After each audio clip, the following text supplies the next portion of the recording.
श्री स्वामी समर्थ. जय जय स्वामी समर्थ. नमस्कार स्वामी भक्तांनो. स्वामी भक्तांचे अनुभव या यूट्यूब चॅनलवर तुम्हा सर्वांचे मनपूर्वक स्वागत आहे. स्वामी तुमच्या सर्व चांगल्या इच्छा पूर्ण करोत हीच स्वामींचरणी प्रार्थना. आज मी तुम्हाला सेवेकरी दादांना आलेला अनुभव त्यांच्या शब्दात सांगणार आहे. दादा म्हणतात, माझी आर्थिक परिस्थिती इतकी खालावली की मी व्याजाने पैसे काढून तोंड मिळवणी करू लागलो. पगाराचा सर्व पैसा व्याजात जाऊ लागला. जेवढे माझे क्रेडिट होते ते सर्व संपले. मित्र नातलग यांच्याकडे जाऊन दुःख कथन करण्यासाठी गेलो तर सर्वांना वाटे हा आपल्याकडे पैसे मागण्यासाठीच आला आहे. तेव्हा ते जाणून बुजून हेटाळणी करू लागले. मी एकदम वैतागलो. तेव्हा मी मद्यपान करू लागलो. त्यामुळे माझे जे थोडेफार क्रेडिट शिल्लक होते तेही मी गमावले. दादा म्हणतात, त्यामुळे आर्थिक झळ जास्त जाणवू लागली. शेवटी आत्महत्या करावी असे सतत विचार येऊ लागले. मला कोणाचाही आसरा मिळेनासा झाला. फक्त माझ्या पत्नीने मला खंबीरपणे उमेद दिली. तिने सर्वांचे बोलणे ऐकून घेतले. तिने संसाराचा भार आपल्या माथी घेतला. योगायोगाने आम्ही दोघे धुळे येथे गेलो आणि तेथे आम्ही श्री स्वामी समर्थ सेवा केंद्रात गेलो होतो.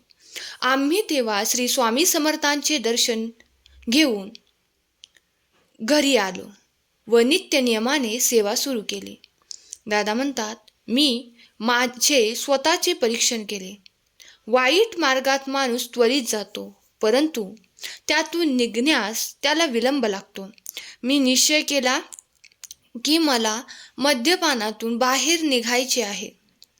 त्याप्रमाणे ठरवून संध्याकाळी मी श्री स्वामी समर्थ नामाचा जप सुरू केला. प्रथम 2-4 सायंकाळी पाय बाहेर जाण्यासाठी ओढायचे, परंतु अशा वेळी मी श्री स्वामी समर्थांच्या प्रतिमेसमोर बसून श्री स्वामी समर्थ नामाचा जप करीत असे. 3-4 दिवस असे गेले व मी विजय मिळवला. जे अशक्य वाटत होते ते मला शक्य झाले. मी मद्यपान बंद केले. हे मी जेव्हा कोणाला सांगायचो तेव्हा सर्व माझी चेष्टा करत असत, कारण सर्वांचा असा ग्रह झाला होता की सदर व्यसनातून मी मरेपर्यंत बाहेर येणारच नाही. परंतु मी फेब्रुवारीपासून मद्यपान वर्ज्य केले आणि डिसेंबरपर्यंत माझ्यावर असलेले 75% कर्ज मी फेडले.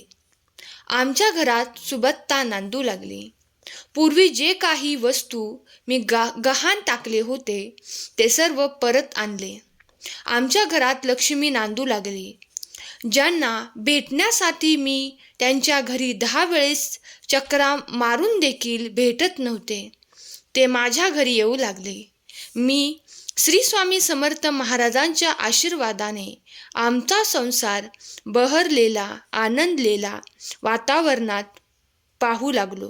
आम्ही सर्व घरातील मंडळींनी श्री स्वामी समर्थ महाराजांच्या सेवेत स्वतःला वाहून घेतले.